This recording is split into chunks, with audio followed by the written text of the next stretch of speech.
En la orilla oeste del Elba, abril de 1945, en Schoneck, al sur de Magdeburgo, los ingenieros han construido un puente provisional y lo han nombrado en honor al nuevo presidente de los Estados Unidos, Harry S. Truman. También lo han llamado el Puente de Berlín, pero esa no es la dirección hacia la que marcharán los soldados. En la otra orilla del río, comienza la zona bajo control soviético.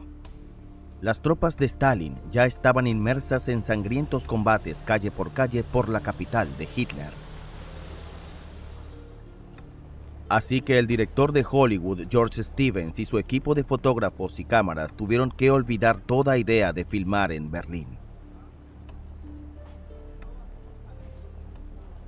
Después de las celebraciones en Torgau, Stevens recibió nuevas instrucciones.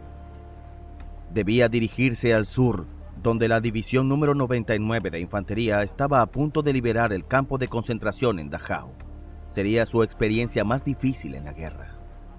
En Dachau aprendí a vivir.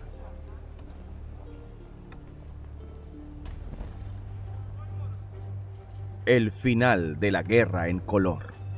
Visiones del infierno. Una película de Michael Clough.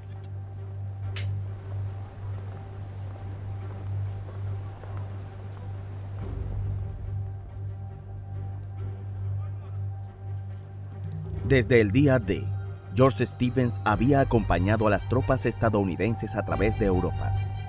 Había sido testigo de la liberación de París y de la derrota de la Wehrmacht. En su equipo, Stevens disponía de material en color de 16 milímetros que confería una autenticidad opresiva a las escenas que filmaba. Como experimentado director de Hollywood, Stevens conocía muy bien el efecto mágico de las imágenes. El 26 de abril de 1945, los tanques americanos avanzaban al este de Nuremberg. Durante los últimos días, los soldados estadounidenses se habían visto envueltos nuevamente en duros combates con fanáticos nazis. Todavía no estaba claro si Hitler, a pesar de lo anunciado, había realmente abandonado Berlín y ahora se había instalado con sus seguidores más cercanos en lo que él llamaba su fortaleza alpina.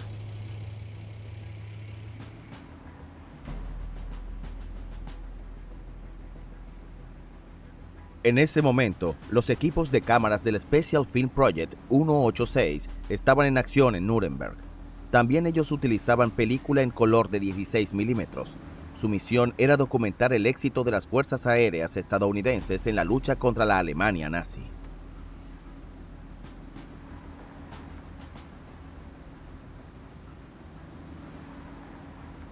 Hitler había ordenado defender hasta el último hombre la ciudad de los mítines de Nuremberg, pero el 20 de abril Nuremberg finalmente cayó. Sus habitantes miraban hacia el futuro, a la nueva era bajo la ocupación estadounidense, pero sus traumáticas experiencias seguían sin olvidarse. Para complicar las cosas al máximo para los estadounidenses, los alemanes habían volado todos los puentes, pero en pocos días, los ingenieros habían construido puentes provisionales para asegurar el establecimiento de las tropas. La lucha era encarnizada incluso en los suburbios de Nuremberg, pero en el centro de la ciudad, el orden se había derrumbado por completo. El 12 de abril de 1945, el periodista Franz Nadler escribió en su diario: Nuremberg está muerta. No hay luz ni electricidad, no hay gas y prácticamente no hay agua. La miseria y las penurias son indescriptibles. Muchas personas están enfermas o moribundas, pero hay pocos médicos. No hay ataúdes para los muertos ni coches fúnebres para recogerlos. Una cámara automática filmó Nuremberg desde el aire. Los bombardeos aliados habían causado una destrucción masiva. Alrededor del 90% de la ciudad estaba en ruinas. Más de 8,000 personas habían muerto. Los muchos días de guerra urbana habían empeorado aún más la situación en el centro de la ciudad. Los edificios históricos que se habían salvado en los últimos meses se habían derrumbado. 26 de abril de 1945. A la sombra de la antigua muralla de la ciudad destaca un niño con pantalones cortos. Como muchos otros jóvenes de su edad, Friedrich Edhard, de 12 años, buscaba entre los escombros algo de utilidad. Él y 4 amigos posaron para la cámara de la Fuerza Aérea estadounidense. En toda la ciudad se anunciaron por micrófono las reglas de los vencedores. Una de las primeras medidas fue imponer un toque de queda de 6 de la tarde a 7 de la mañana. Durante este tiempo, nadie podía salir de su casa sin permiso.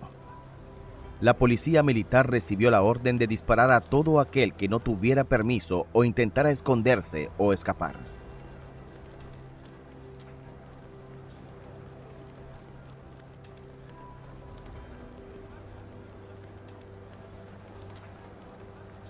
La revista militar estadounidense Star and Stripes afirmaba: los estadounidenses no vinieron a Alemania a dar palmaditas en la espalda a asesinos de niños y a amamantar a los criminales de las SS. De acuerdo con la política de no confraternización, se prohibió a los soldados todo contacto con alemanes. La infraestructura de Nuremberg se había derrumbado por completo. La lucha diaria por la supervivencia se centraba en la búsqueda de alimentos y agua. La Cruz Roja había instalado un punto de agua junto a la muralla. La gente hacía fila ordenadamente mientras esperaba con sus cubos.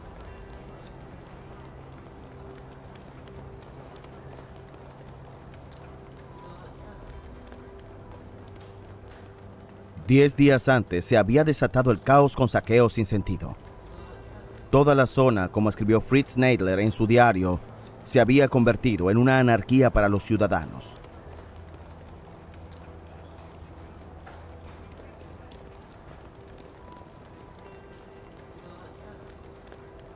Los que solo tenían una herida leve podían considerarse afortunados. Hace solo unos días, este soldado de las Fuerzas Aéreas también había sido un acérrimo enemigo de los estadounidenses. El equipo de cámaras del Special Film Project 186 filmó las ruinas de la antigua ciudad imperial. Debido al peligro de los bombarderos, al comenzar la guerra se tapió la fuente hermosa del siglo XIV.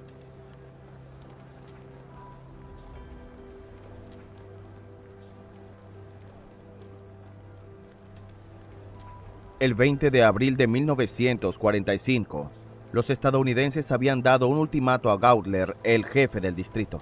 Pero el fanático nazi no tenía intención de capitular en el 56 cumpleaños de Hitler. No hay rendición, fue su cortante respuesta. Como resultado, la matanza en las calles de Nuremberg continuó hasta la noche.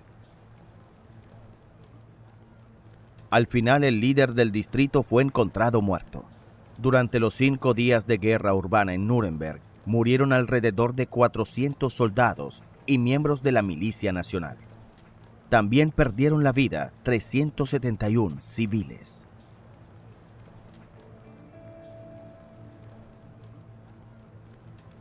Así describió un testigo presencial la desesperación durante el asedio de Nuremberg. En los búnkeres y sótanos la gente se sentaba apretujada. Figuras pálidas, enfermas, pasivas, totalmente exhaustos, se limitaban a mirar las camillas donde yacían nuestros heridos.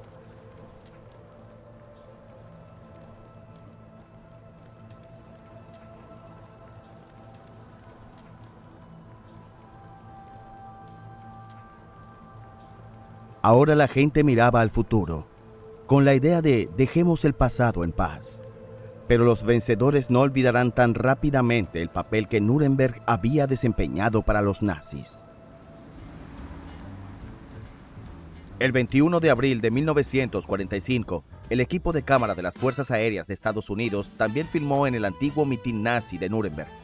Aquí, donde Adolf Hitler había pronunciado sus incendiarios discursos, los soldados disfrutaron del entretenimiento ofrecido por músicos de jazz y otros artistas.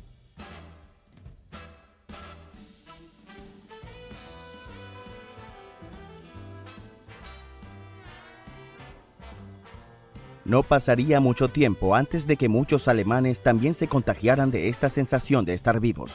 Swing en lugar de música militar, la derrota definitiva de la ideología asesina de los nazis.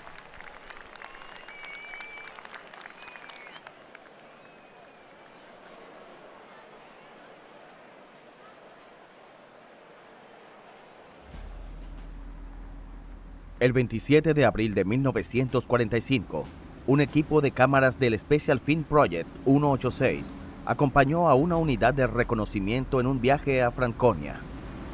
Los soldados buscaban un emplazamiento adecuado para un nuevo aeródromo de las Fuerzas Aéreas estadounidenses.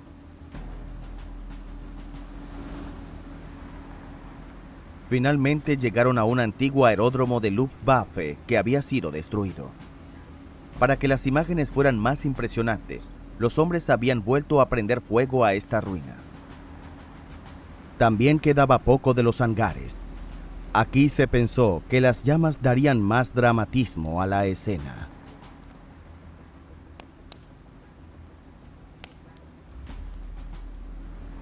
No se sabe si la unidad de reconocimiento eligió finalmente este lugar como emplazamiento para un nuevo aeródromo estadounidense.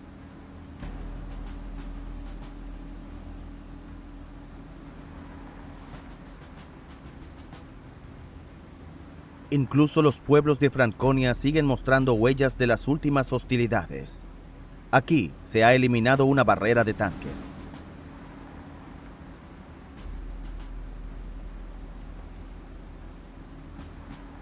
Banderas blancas como signo de capitulación.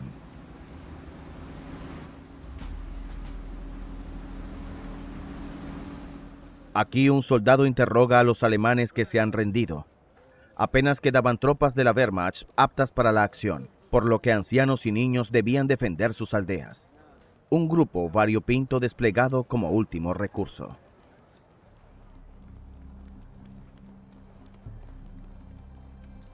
Incluso un jefe de Estado Mayor de un notorio cuerpo del ejército de las SS, que en las 3 primeras semanas de abril aún había opuesto una feroz resistencia en Franconia, admitió más tarde que debido a la superioridad militar estadounidense y a nuestro total agotamiento propio, apenas estábamos en condiciones de ofrecer una resistencia seria.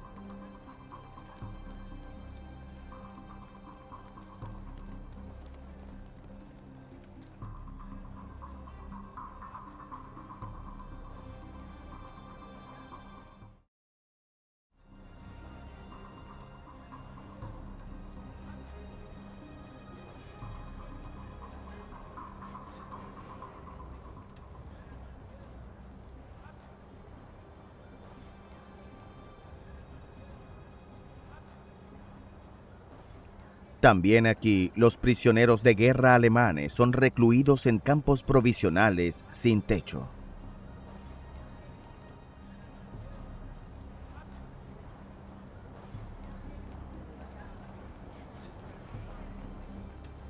Las notas del camarógrafo no nos dicen por qué estos hombres vestidos de civil también fueron internados.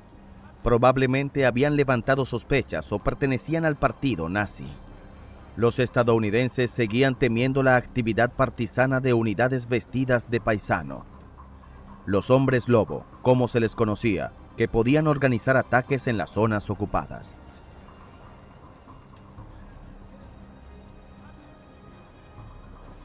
Los prisioneros de uniforme deben ser tratados de acuerdo con la Convención de La Haya.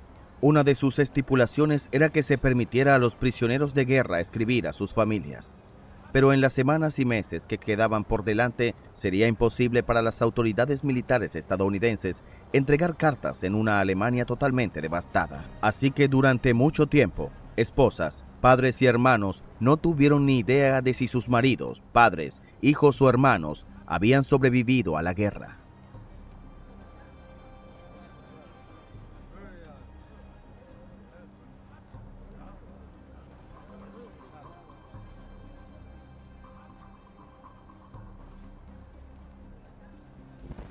A finales de abril, un equipo de cámaras del Special Film Project 186 llegó a la ciudad de Plauen.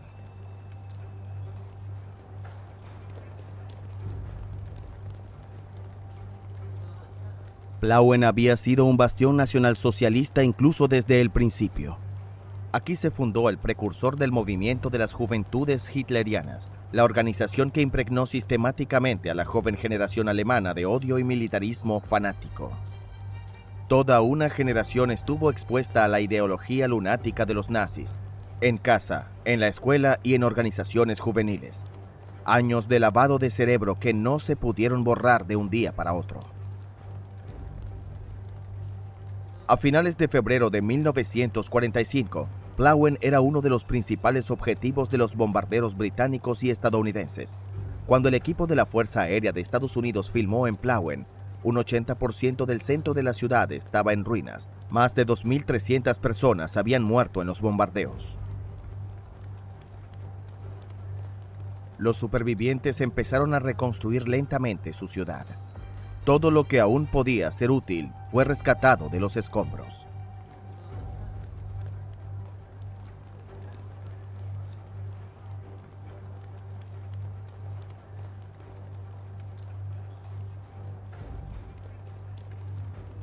El camarógrafo tuvo especial cuidado en filmar las ruinas de este edificio. Lo único que ha quedado intacto es el relieve del canciller de hierro, Otto von Bismarck, que había sido construido a finales del siglo XIX. En ese momento, la unificación parecía perdida para siempre.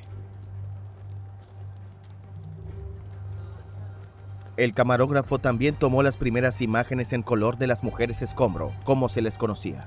Mujeres contratadas por las fuerzas de ocupación estadounidenses para realizar trabajos de limpieza. Todas las mujeres de edades comprendidas entre los 15 y los 50 años debían presentarse a trabajar. Se les pagaba con mejores raciones de comida. En medio de toda esta desolación, se tomó una foto que simbolizaba la esperanza de un futuro mejor. Aquí se muestra a un soldado americano en Plauen dando chocolate a un niño pequeño.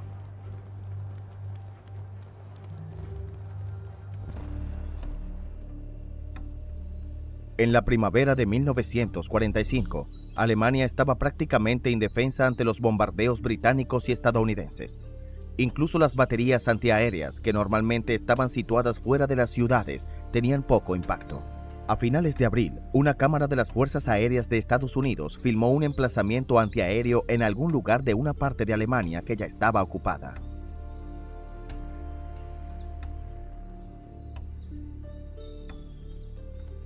Ya en 1943, muchachos nacidos entre 1926 y 1928 tripulaban baterías antiaéreas. En 1945, todos los hombres de 16 años o más tenían que combatir en el frente. Así que en las fases finales de la guerra, incluso niños de 15 años fueron destinados como ayudantes de la Fuerza Aérea, como se les conocía. 30 de abril de 1945. Aquí los tanques americanos M4 Sherman han tomado posiciones en algún lugar de Baviera y están bombardeando un pueblo. Estas imágenes, al parecer, fueron puestas en escena por el camarógrafo, porque para entonces las fuerzas estadounidenses apenas encontraron resistencia.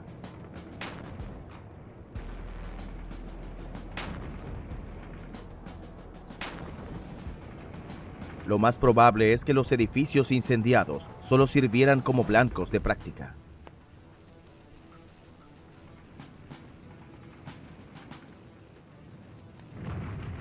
El 30 de abril de 1945, el gran almirante Karl Dönitz se enteró de que en su testamento Adolf Hitler le había nombrado presidente del Reich y comandante en jefe de las Fuerzas Armadas. Lo que Dönitz no sabía era que Hitler y su recién casada esposa Eva Braun ya se habían suicidado en el búnker situado bajo la Cancillería del Reich. Dönitz envió a Hitler un telegrama, una declaración de lealtad que documenta la ceguera total de los dirigentes nazis. Mi Führer, mi lealtad hacia usted será incondicional. Por lo tanto, seguiré haciendo todo lo posible para revelarle en Berlín. Pero si el destino me obliga a dirigir el Reich como su sucesor designado personalmente, llevaré a cabo esta guerra tal y como exige la heroica lucha del pueblo alemán.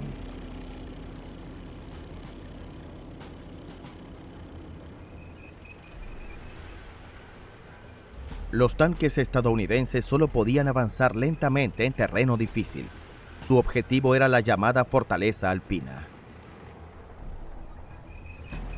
El general Eisenhower seguía temiendo que la cúpula política y militar del enemigo se hubiera fugado a la Alta Baviera y estuviera atrincherada en las montañas. Si se permitiera a los alemanes establecer esta fortaleza, posiblemente nos obligarían a una prolongada guerra de guerrillas.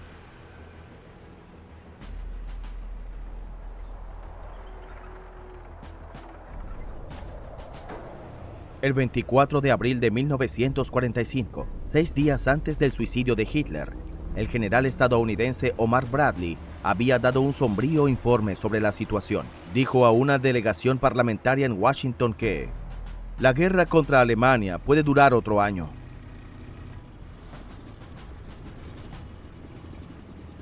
Una y otra vez, los soldados tuvieron que despejar las barreras de tanques construidas por los aldeanos.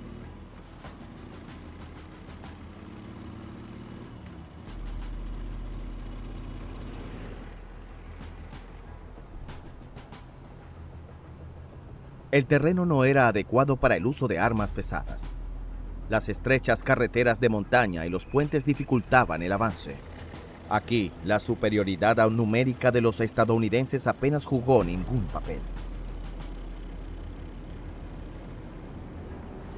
Mientras el Ejército Rojo conquistó Berlín en una sangrienta guerra urbana, las tropas de élite estadounidenses se abrían paso por apacibles carreteras de montaña y atravesaban idílicos pueblos alpinos en busca de búnkeres y fortificaciones alemanas.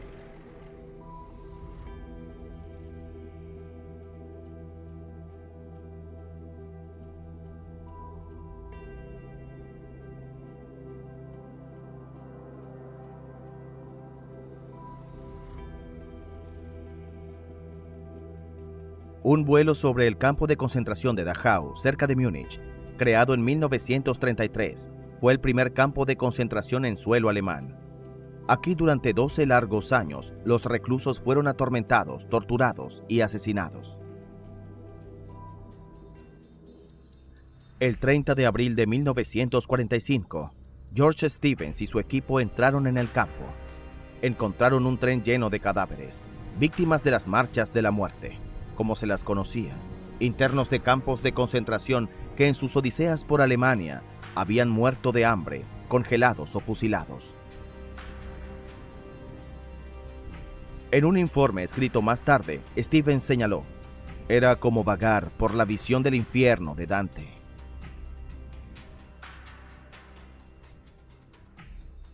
El día anterior, las tropas estadounidenses habían llegado al campo de concentración situado al norte de Múnich y liberado a más de 30.000 prisioneros. El 30 de abril de 1945, uno de los supervivientes, Edgar Kupfer Koverich, escribió en su diario: soldados estadounidenses entran en el campo para mirarnos. Un grupo de ellos fue llevado a un bloque.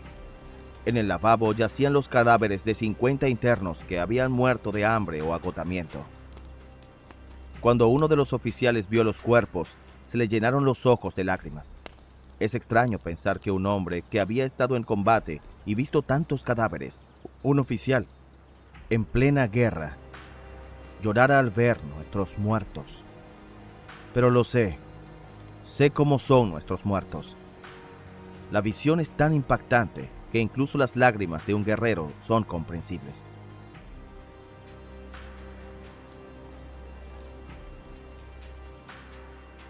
Algunos soldados reaccionaron con una rabia incontrolable y dispararon a unos 50 guardias. Sin embargo, la mayoría de los culpables fueron detenidos. El equipo de George Stevens filmó a los torturadores de las SS, quienes ahora afirmaban ser simplemente subordinados insignificantes que solo obedecían órdenes.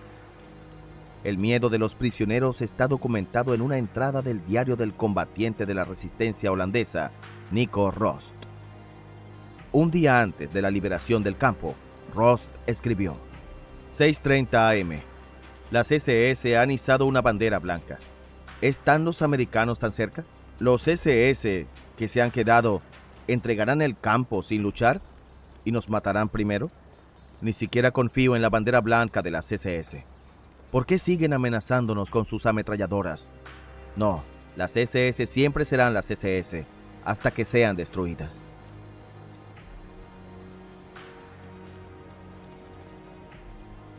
Los guardias que en el último momento se habían disfrazado de reclusos fueron identificados por los internos del campo.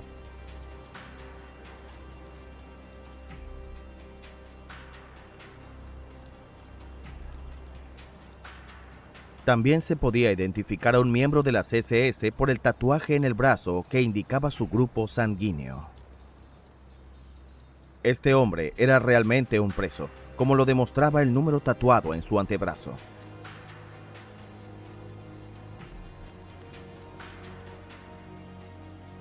George Stevens y su equipo pasaron unos días en Dachau para documentar con la mayor precisión posible las condiciones del campo. Uno de los principales problemas de Dachau era el riesgo de epidemias. Los antiguos reclusos ayudaban en las tareas de despiojamiento. Para alimentar a los supervivientes, los estadounidenses llevaron pan a Dachau desde sus suministros militares. Sin embargo, incluso después de la liberación, muchos reclusos siguieron muriendo debido a las condiciones extremas.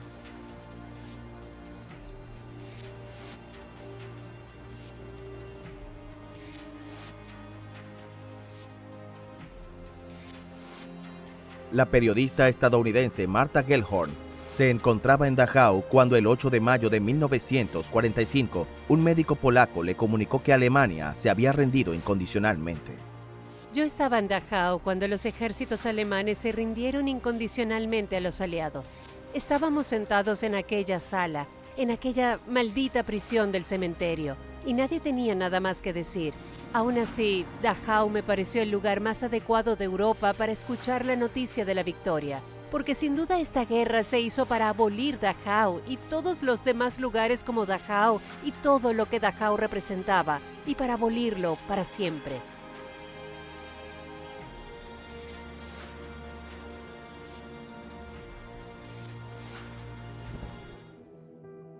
Un vuelo sobre Múnich, la capital del movimiento nazi. Aquí terminó la Segunda Guerra Mundial el 30 de abril de 1945, día en el que Adolf Hitler se suicidó en Berlín. Las tropas estadounidenses que ocuparon la capital bávara apenas encontraron resistencia.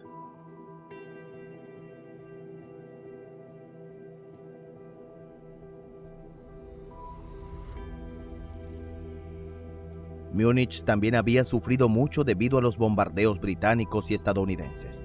Un equipo del Special Film Project 186 utilizó una cámara automática para evaluar la magnitud de los daños.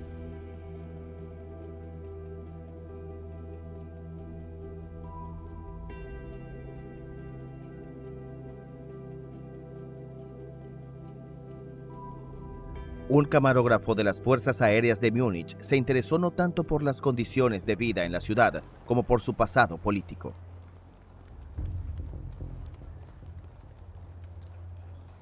Antes de la guerra, Hitler había organizado grandiosos desfiles en la Königsplatz. Siempre que estaba en Múnich, se alojaba en el Führerbau, el edificio del Führer. Los líderes del partido intentaron protegerlo con redes de camuflaje. El Prinz Karl Palais, hasta 1933, residencia oficial de los presidentes bávaros, estaba desierto. Bajo el nombre en clave Casa del Faisán, las fuerzas patrióticas habían llamado a la resistencia contra los nazis, pero solo unos pocos muniquenses respondieron. Incluso con los estadounidenses en las puertas de Múnich, el gobernador nazi de Baviera se negó a apoyar el movimiento, que fue brutalmente aplastado. Finalmente, Múnich fue tomada sin lucha. También la Casa del Arte seguía cubierta con redes de camuflaje. En 1944, los miembros de la Rosa Blanca, dirigidos por Hans Kuhl y su hermana Sophie, fueron condenados a muerte en el Palacio de Justicia por distribuir octavillas instando a la gente a regenerar el régimen nazi. La Casa Marrón, el cuartel general nazi en Múnich, había quedado totalmente destruida en un bombardeo. Fue en el Feldherrenhall, el salón del mariscal de campo, donde en 1923 fracasó el intento de golpe de Estado de Hitler. El 2 de mayo de 1945, los alemanes se enteraron de la supuesta muerte de su Führer en combate. La periodista Ruth Andreas Friedrich escribió en su diario: Hitler ha muerto, y todos nos comportamos como si no nos concerniera. Los acontecimientos se le habían echado encima. El Tercer Reich se ha desvanecido como un espectro. Con las esvásticas de sus banderas nazis, también Herr Hitler ha caído al fin. Vete al infierno, Führer y canciller del Reich. Tempi passati, ya no nos interesas. En las negociaciones con los estadounidenses, el cardenal de Múnich, Michael Faulhaber, intentó mejorar las condiciones de vida de los habitantes de la ciudad. Aunque los saqueos seguían siendo comunes, las fuerzas de ocupación estadounidenses pusieron fin rápidamente al caos. También aquí la gente se alegraba de que la guerra hubiera terminado. De la Hohe Brauhaus solo quedaba la fachada. Fue en esta taberna mundialmente famosa donde Adolf Hitler comenzó su carrera como orador incendiario.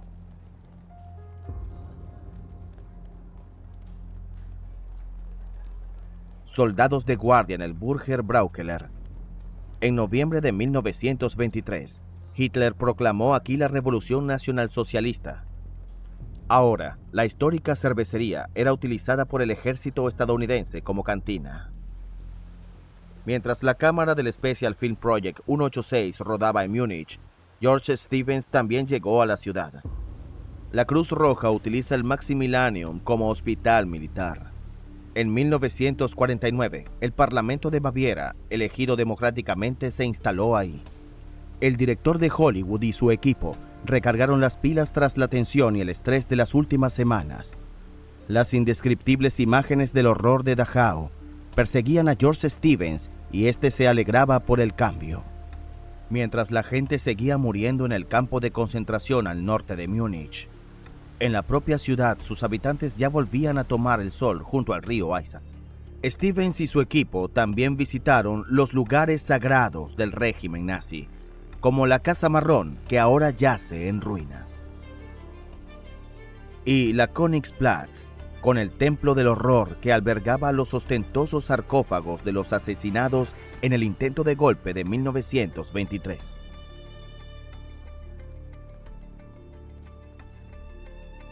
Stevens no sabía que Georg Elser en una ocasión había intentado matar a Hitler con una bomba en la Burger Braukeller y fue asesinado poco antes de la liberación de Dachau. Desde Múnich, los equipos de cámaras de la Fuerza Aérea estadounidense se dirigieron hacia el sur y el oeste a lo largo de las autopistas de Hitler.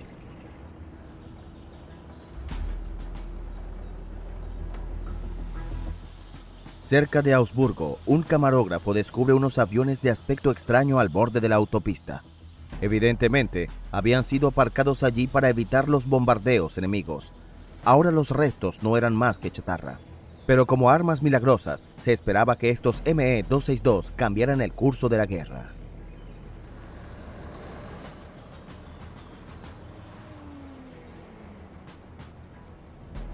Estos aviones no parecen aviones de combate convencionales. Se asemejan más a los diseños futuristas de las películas de ciencia ficción.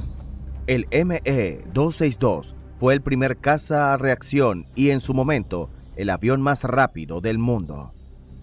Aquí, los motores a reacción aparentemente han sido desmantelados. Probablemente unidades especiales estadounidenses los llevaron a un lugar seguro para transportarlos a Estados Unidos. También cerca de Augsburgo había un lugar de producción estrechamente vigilado donde los trabajadores esclavos debían construir el ME-262. Un equipo de cámaras del Special Film Project 186 llegó a Berchtesgaden. El 4 de mayo de 1945, la ciudad se rindió a los estadounidenses sin luchar.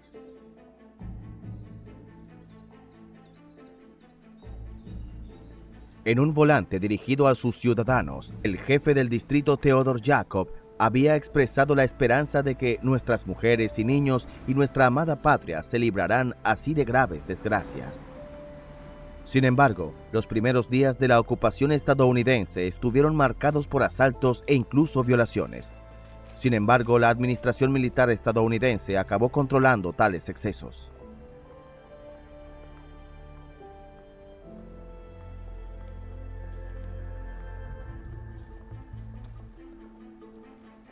Berchtesgaden no era una ciudad cualquiera del Tercer Reich. Cerca de allí se encontraba Obersalzberg, el refugio de montaña de Hitler. Ahora el complejo era solo una extensión de escombros, debido a que en la madrugada del 25 de abril de 1945, los bombarderos británicos devastaron la zona, para así evitar que sirviera al dictador y a su equipo como última retirada.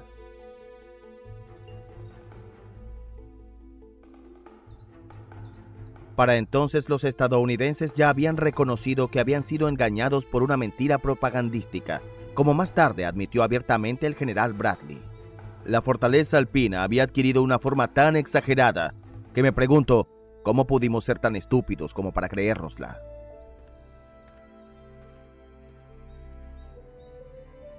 En el centro del complejo estaba la residencia Berghof de Hitler, con su enorme ventana panorámica. Ahora era la atracción para todos los soldados. Poco antes de que llegaran los estadounidenses, los buenos ciudadanos de Berchtesgaden saquearon no solo el refugio de Hitler, sino también los búnkeres subterráneos repletos de víveres.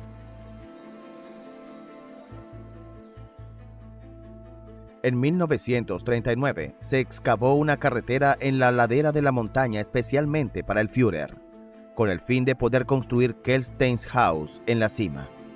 Como todavía había nieve, el equipo de cámaras no pudo llegar hasta la cima. Por lo tanto, el camarógrafo se conformó con tomar fotos de los lugareños.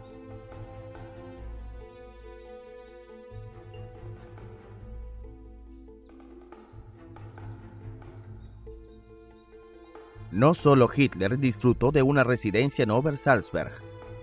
Otros altos funcionarios nazis también tenían sus propias villas allí. Cerca de Berchtesgaden, las tropas estadounidenses descubrieron un tren de mercancías abandonado cargado completamente de tesoros artísticos. Estas valiosas esculturas y pinturas y tapices habían pertenecido a Hermann Göring. El segundo al mando de Hitler se había apoderado codiciosamente de obras de arte de toda Europa y las había guardado en su finca cerca de Berlín.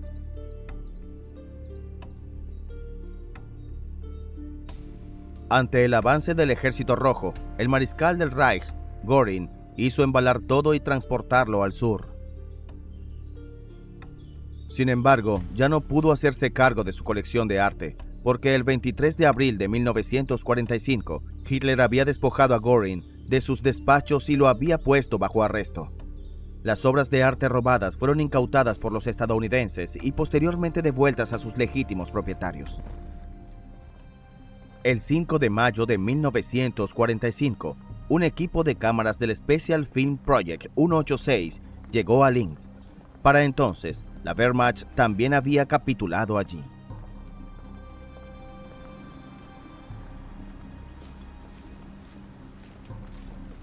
El camarógrafo filmó a los soldados alemanes prisioneros en la histórica columna de la Trinidad o de la Peste.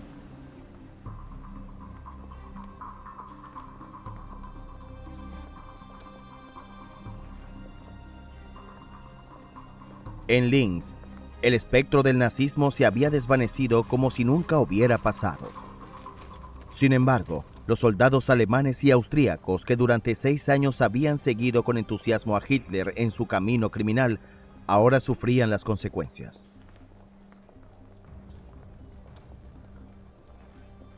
Linz tenía un significado especial para Adolf Hitler. Fue aquí donde el dictador fue a la escuela y descubrió la música de Richard Wagner. Además, fue en Linz donde su amada madre recibió sepultura. Casi todas las noches en su búnker bajo la Cancillería del Reich, Hitler visitaba una maqueta de sus planes para transformar Linz. Tras alcanzar la victoria final, planeaba retirarse a la ciudad donde había crecido, acompañado de Eva Braun y su perro. Pero en mayo de 1945, eso era lo último que los habitantes de Linz querían oír. Su principal preocupación ahora era su relación con sus nuevos gobernantes. Los últimos defensores de la ciudad fueron enviados a campos de prisioneros de guerra estadounidenses. El 5 de mayo de 1945, el comandante en jefe de las Fuerzas Armadas alemanas, el almirante Karl Dönitz, decidió primero poner fin a las hostilidades contra los británicos. En un documento secreto de mando se lee: si disponemos las armas en el noroeste de Alemania, Dinamarca y Holanda, es porque la lucha contra las potencias occidentales han perdido sentido. Pero la batalla en el este debe continuar para salvar al mayor número posible de alemanes de la bolchevización y la esclavitud. Con un comportamiento orgulloso y digno, cada soldado ha contribuido a mantener el honor nacional alemán puro y sagrado. Incluso después de una lucha de 6 años que ha sido heroica y honorable, sin parangón en la historia nacional.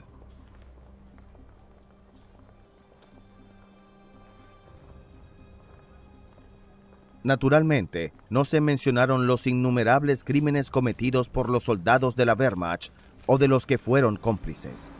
Esta actitud cínica, equivalente a la amnesia histórica, correspondía claramente a la mayoría de los soldados alemanes.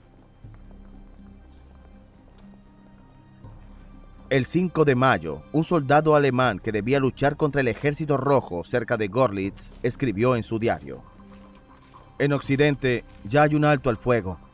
El fin está cerca. Corren los rumores más extraños. Dicen que los americanos liberarán a nuestros prisioneros y los rearmarán para expulsar a los bolcheviques de Alemania, porque nuestra patria debe ser liberada. Algunos de nosotros aún esperamos una nueva ofensiva, pero la mayoría de las tropas quieren que todo termine. Sin embargo, todos están dispuestos a seguir luchando inmediatamente si eso significa unir fuerzas con los americanos contra los rusos. Entonces, no importará cuánto dure la guerra.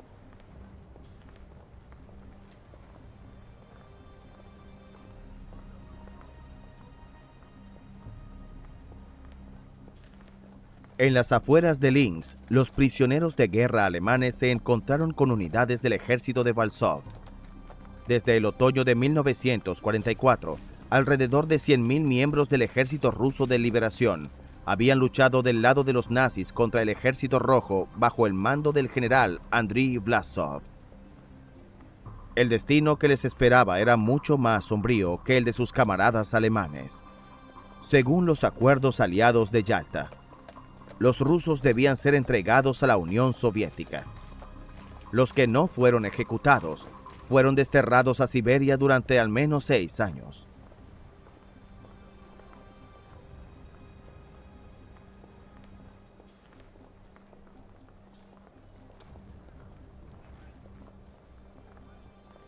En la noche del 5 de mayo de 1945, el escritor Erich Kästner anotó en su diario: la depresión se está convirtiendo en irritabilidad. Todo el mundo responsabiliza a los demás, todo el mundo culpa a los demás, y todo el mundo se excluye a sí mismo de esa culpa. ¿Por qué la gente está irritada? ¿Por qué están sorprendidos?